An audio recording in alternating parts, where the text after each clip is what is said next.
โอ้ยไงท่านผู้ชมนี่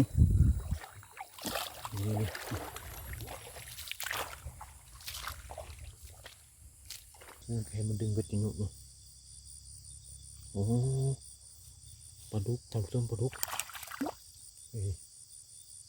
ปลาดุกโอ้ถึกเอียนนี่ดิภาษาไทยว่าปลาไหล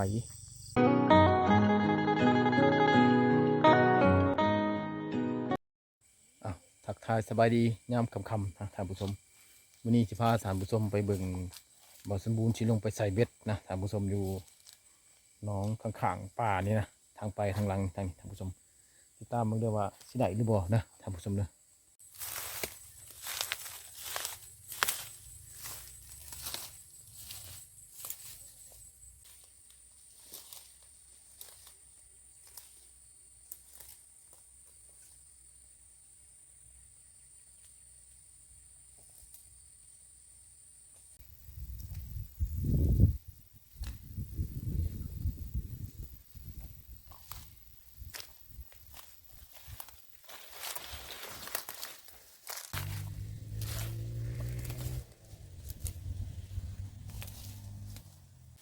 ท่านผู้ชมตอนนี้บ่อสมบูรณ์ก็เดินทางมาหอดน้องเลยท่านผู้ชมเลยนี่แหละน้องก็เลยถือว่ามันเป็นน้องอยู่กลางป่านะท่านผู้ชมนะเป็นน้องอยู่กลางป่าแต่ว่ามันจะหกนี่แหละท่านผู้ชมสังเกตมันก็คือสิมีป่าอยู่เลยท่านผู้ชมเลยแต่บุหูว่าสิมีหลายหรือมีน้อยนะน้องก็ใหญ่ได้ท่านผู้ชมกว้างทั้งนะแล้วก็แหละบ่อสมบูรณ์ที่เริ่มใส่เบ็ดกันเด้อท่านผู้ชมเด้อ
ตอนนี้เขาใส่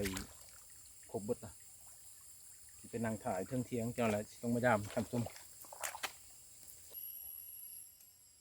มันจะค่ำแล้วท่านผู้ชมไหม5 โมงเข้า6 โมงอ่ะ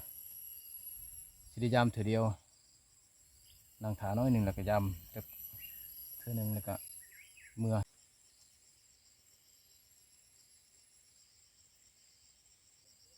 ท่านผู้ชมคือบ่อสมบูรณ์ในยินเสียงดีนะต้องใส่ปลาถึงเบ็ดท่านผู้ชมไหมจะใส่แล้วลงไปเบิ่งก่อนพอนางโดนเติบเลยท่านผู้ชมไหม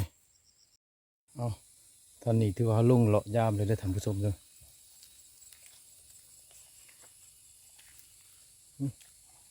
คือสีติงเนี่ยท่านผู้ชมเว้ยบูว่าถูกหรือเปล่าสงสัยยันถึงปกคอใหญ่นี่ท่านผู้ชมนี่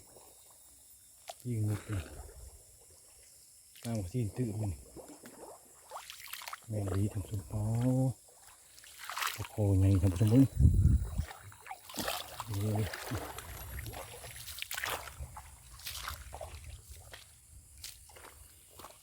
คอใหญ่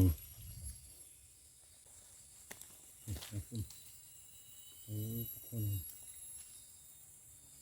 สู้เลยท่านผู้ชมคันทบิดมันถือรถถือว่าสู้แล้วขอธรรมชาติ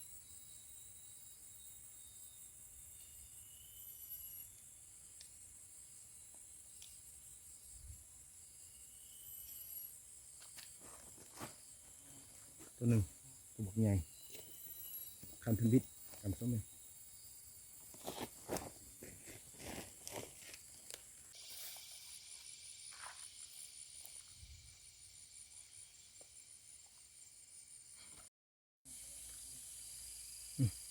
ท่านผู้ชมถือว่าเบาสมบูรณ์ยามมันอีกหลายขั้นเลยนะท่านผู้ชมนะ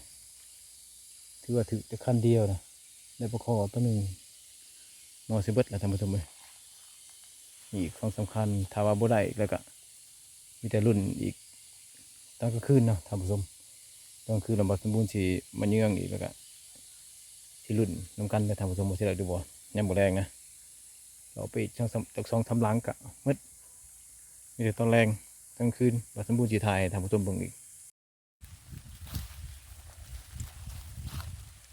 ยามก็ครบไปได้ท่านผู้ชมเนาะคือว่าได้แต่ปลาคอตัวเดียวบ่เหลืออีกคันสุดท้ายเด้อท่านผู้ชมคันนี้เป็นคันสุดท้ายคือถือปลายเด้อท่านผู้ชมนี่โอ้ปลาคอน้อยตัวนี้นี่ท่านผู้ชมปลาคอน้อย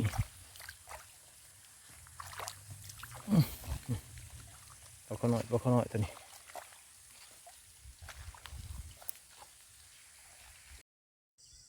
ท่านผู้ชมตอนนี้ก็ตกตอนค่ำคืนเนอะท่านผู้ชมสิพาท่านผู้ชมพยายามเบิ่งเบ็ดที่ว่าเบาสมบูรณ์ไทยนะบ่ฮู้ว่ามันสิถือหรือบ่เนาะตอนกลางคืนนี่เนาะท่านผู้ชมถือว่าเฮาย่างไปพร้อมกันเลยตอนนี้เนาะ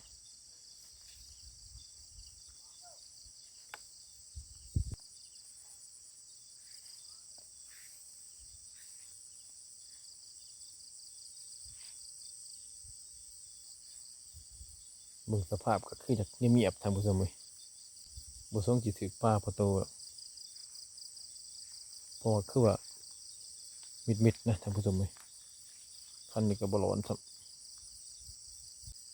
เห็นแต่คันทางหน้าท่านผู้ชมคันทางหน้าอันบ่อน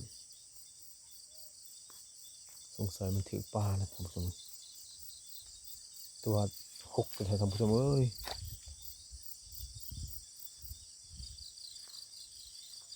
น้องก็เป็นน้องหก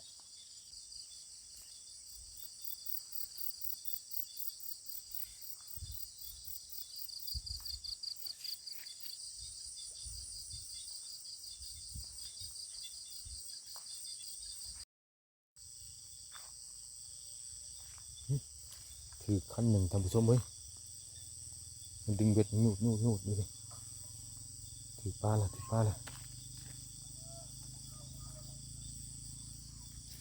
าพูปลานี่ไม่ท่านผู้ชมเลย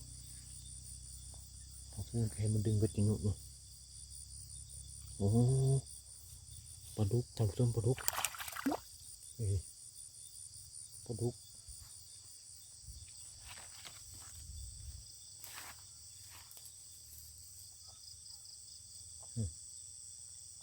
ท่านผู้ชมเลยโชคเราตัวหนึ่งคันทางหน้าคือดีดนี่เพิ่มกันโอ้ต้นถือเอียนท่านผู้ชมโอ้ถือเอียนนี่เลยภาษาไทยว่าปลาไหลถ้าเล่าว่าเอียนเนาะนี่ท่านผู้ชมส่วนลายน้องเขตนี่นะไม่แต่ปลาดุกนาเลยท่านผู้ชมนะเป็นปลาดุกนาปลาดุกแบบเรื่องหือนะแต่ตะแรงตัวนี้จะย่ามเที่ยวนี้กลางคืนนะเรียกว่าได้เอียนตัวหนึ่งได้ปลาดุกตัวหนึ่งจังหน่อยแต่ว่าสมบูรณ์ชิมาย่ามอีกเที่ยวสองนะท่านผู้ชมนะติดตามนำกันอันนี้คือถอกปลาด้วยท่านผู้ชม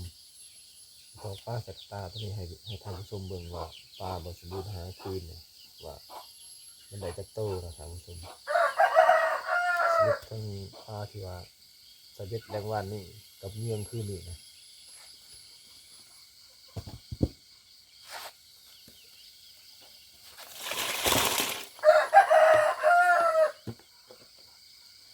ายตัวเติบท่านผู้ชมดูนี่ท่านผู้ชมถือว่าได้หลายตัวเติบได้อยู่ประมาณปลาคอใหญ่ตัวหนึ่งปลาดุก2 ตัวปลาคอน้อย3 ตัว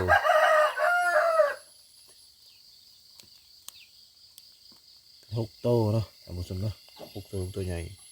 สำนีกะที่ว่าโอเคแหละท่านผู้ชมเลยที่ว่ากุ้มขาและก็เขาใส่เบ็ดนะสำหรับขอฝากคลิปนี้ไว้สำนีด้วยท่านผู้ชมด้วยอย่าลืมกดไลค์กดแชร์กดติดตามเพื่อให้กำลังใจบ่าวสมบูรณ์ตื่มท่านผู้ชมขอขอบใจ